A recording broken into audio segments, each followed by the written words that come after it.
Bonjour, je suis Elaine Rudnicki, hypnothérapeute clinique et créatrice d'Éveil Coaching.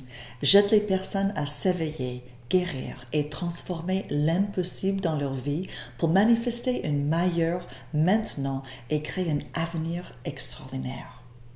Dans la dernière vidéo, vous avez appris à quel point votre esprit réagit aux images et aux mots que vous lui donnez. Et que l'une des premières choses à faire pour que l'autosabotage cesse d'être un mécanisme par défaut est de prendre conscience de notre propre discours mental. Parce que les mots que vous vous dites à voix haute et dans votre tête, les images que vous créez dans votre tête et les émotions qui les accompagnent sont en fait ce qui crée votre monde, votre réalité et votre destin. Dans cette vidéo, je vais vous parler d'une autre règle de l'esprit, peut-être la plus importante. Mais d'abord, je voudrais revenir à cette idée que notre esprit a le pouvoir de créer notre réalité. Cette idée est tout sauf nouvelle. Les traditions de sagesse ont toujours identifié le corps comme un portail pour travailler avec l'esprit. La méditation, le yoga et les pratiques de pleine conscience en sont des exemples.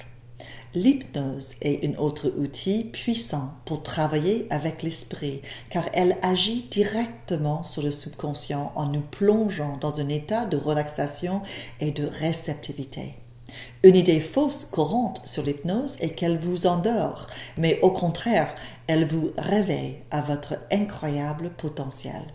Mais votre esprit subconscient ne fait pas que écouter, il exécute toutes vos instructions à chaque minute et chaque heure, que vous soyez éveillé ou endormi.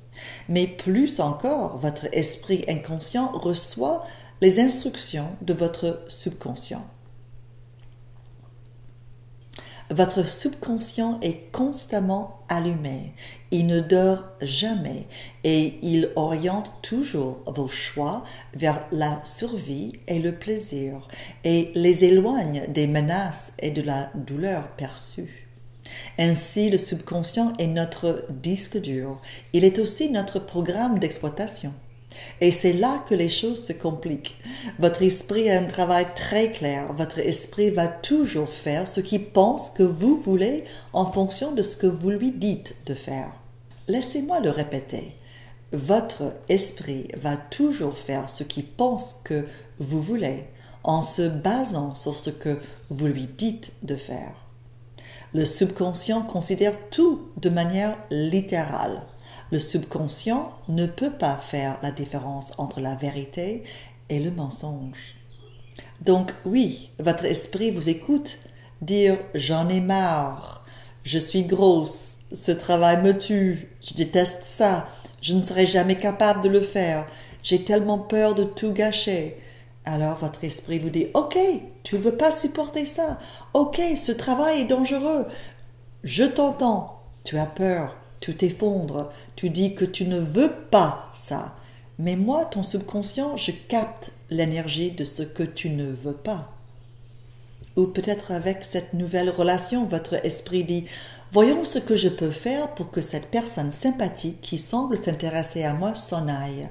Parce que j'ai peut-être une croyance inconsciente qui me dit « Je ne suis pas aimable, je ne crois pas vraiment que l'amour soit disponible pour moi. » Ou « je ne suis pas assez bien, il ou elle est trop bien pour moi », ou vous continuez à rencontrer le même genre de personne qui n'est pas bien pour vous. Ou peut-être votre esprit dit « je sais que le succès, la facilité et l'abondance sont pour les autres, ce n'est pas pour moi. Je ne suis pas assez bien, je ne suis pas importante, les gens sont méchants, les gens qui ont de l'argent sont pourris jusqu'à la moelle. » Et ainsi de suite. J'ai dit que votre esprit écoute, mais j'ai aussi mentionné que c'est un peu plus compliqué que cela, parce que votre esprit et votre corps transmettent constamment ce que votre subconscient et votre système nerveux vivent. Il suffit de dire que s'il y a un traumatisme dans votre vie, cette expérience est généralement constituée d'histoires du passé qui filtrent le moment présent et déclenchent chroniquement des états de défense et de survie. En fait, de nombreuses personnes passent une grande partie de leur temps dans ces états de défense, à réagir à des déclencheurs de stress qui créent encore plus de stress. Ceci provoque à leur tour des actions qui créent les mêmes situations, la même dynamique relationnelle et le même résultat. Votre corps exprimera toujours ce que votre esprit conscient ne peut pas traiter, ce qui n'arrive pas à amener à la conscience ou à la résolution. Votre corps créera toujours un symptôme pour exprimer ce que l'esprit conscient ne peut pas voir, sentir, traiter ou exprimer. Ainsi, votre esprit dira au corps, « Ok, développons un symptôme ou un comportement qui vous permettra d'obtenir ce que vous voulez. » Parce qu'après tout, pour votre cerveau, tout est une question de vie et de mort. Alors vous tomberez malade et resterez à la maison au lieu d'aller à ce travail qui vous tue. Ou vous repousserez cette personne sympathique et deviendra accro à la personne toxique. Ou vous laissez passer cette promotion sans même postuler. Votre subconscient n'a aucune notion de temps, ce qui signifie que si vous pensez à quelque chose de triste qui s'est produit il y a un an ou il y a des années, votre subconscient réagira à ce souvenir comme s'il se produisait en ce moment même, et vous commencerez à vous sentir triste et avoir des sensations corporelles et pensées qui valident cette émotion. Puisque votre subconscient n'a aucune notion de temps, le souvenir d'un événement traumatique dans votre passé peut être déclenché par quelque chose dont vous n'êtes même pas conscient. Et votre système nerveux et votre esprit vont le revivre dans le moment présent. Dans votre quotidien, cela se manifeste par différentes manières. Vous pouvez développer un mal de dos, invalidant, une tension chronique dans le cou, une phobie ou une autre maladie. Ou pire, vous pouvez avoir un accident. Tout cela aura pour but de vous arrêter dans votre élan ou de moins de vous éloigner de ce que vous voulez et craignez le plus. Merci donc à votre esprit, mission accomplie. Mais après tout, votre esprit ne fait qu'exécuter ce que vous lui dites. Pour faire simple, et c'est la seule chose dont vous devez retenir, votre esprit fera toujours ce que vous lui dites de faire. La pleine conscience de vos sensations, émotions et pensées est la meilleure façon de travailler avec ces états mentaux et émotionnels, car on ne peut pas changer quelque chose dont on n'est pas conscient.